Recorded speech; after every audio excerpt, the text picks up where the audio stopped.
Welcome back to my YouTube channel. आज अभी जो हम लोग पढ़ रहे हैं वो financial management and accounting UGC NET management unit 4 के इंपॉर्टेंट हाइलाइट्स को पढ़ रहे हैं। तो ये पांचवा हिस्सा है इंपॉर्टेंट हाइलाइट्स का यूनिट 4 यूजीसी नेट मैनेजमेंट का, जिसमें इससे पहले हम लोग पढ़ रहे थे अकाउंटिंग स्टैंडर्ड्स के अलग अलग जो AS1 AS2 AS3 का अलग अलग फंक्शंस क्या है, फीचर्स क्या है, उसके बारे में पढ़ रहे थे। फिर कुछ इसके इंपॉर्टेंट और पॉइंट्स है क्या है वो देख लेते हैं। आईसीए जो इंडिया का अकाउंटिंग बोर्ड है, उसने विड्रॉ कर लिया है AS8 को on accounting for research and development. ICA amends AS2 AS4 AS10 AS13 AS14 AS21 AS29 and withdraw AS16. ICAI withdraws its announcement on treatment of exchange difference under AS11. Companies Accounting Standards Amendment Rules 2018 notified by MCA AS11 amended. ठीक है। List of ICAI non mandatory AS30 to 32।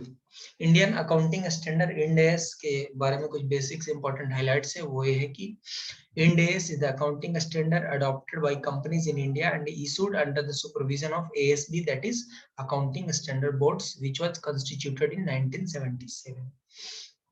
ASB is a committee under Institute of Chartered Accountant of India, which consists of representatives from government department, academician, other professional like representative from SCOEM, CII, FICCI, etc.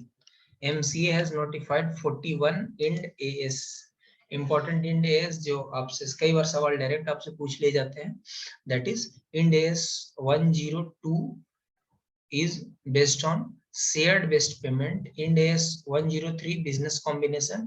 Ind AS 108 that is operating segments. Ind AS 110 that is consolidated financial statement. Ind AS 113 that is fair value measurement. Ind AS 1 presentation of financial statement. Ind AS 12 income taxes. Ind AS 16 property plant and equipment. Ind AS 27 separate financial statements. Ind AS 29 financial reporting in inflationary economy. Ind AS 33 earning per share. Ind AS 34 untrimmed financial reporting. Ind AS 37 provision contingent liabilities and contingent assets. Ind AS 38 intangible assets. Ind AS 40 investment property. Ind AS 41 agriculture. Phase of adoption mandatory applicability of Ind AS to all companies from 1st April 2016 provided it is a listed or unlisted। ठीक है।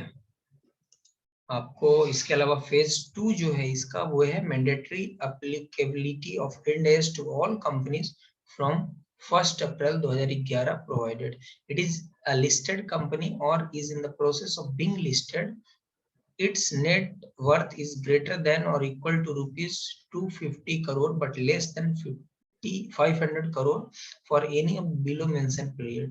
Net worth shall be checked from previous 4 financial year. That is under phase 2. Phase 3 is mandatory applicability of Ind AS to all banks, NBFCs and insurance companies from 1st April 2018 whose net worth is 10 or equal to INR 500 crore with effect from 1st April 2018. IRDA, Insurance Regulatory and Development Authority of India, shall notify the separate।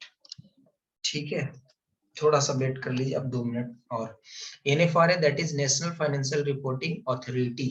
Function of NFRA make recommendation to central government on formulation of accounting auditing policy standard, monitoring and enforcing the accounting and auditing standards।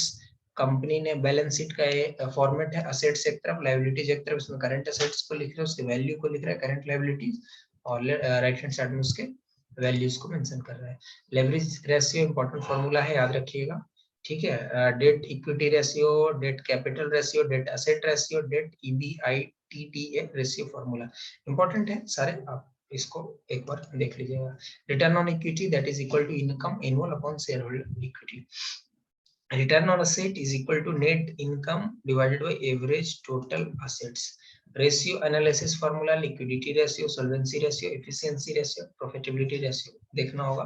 That is जैसे अगर current ratio की बात करें तो current asset upon current liability, debt ratio की बात करें total debt upon total asset, efficiency ratio की बात करें तो या debt ratio is equal to total debt upon total asset, profitability ratio के अंदर में net margin is equal to net income divided by sales. ठीक है।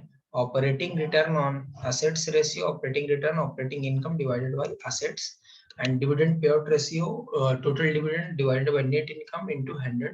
अर्निंग पर शेयर फॉर्मूला एक इंपॉर्टेंट है, आप याद रखिएगा, ये था इंपॉर्टेंट हाइलाइट्स यूसीनेट मैनेजमेंट यूनिट 4 का। अगर आपका इसका पीडीएफ चाहिए तो आप व्हाट्सएप नंबर पे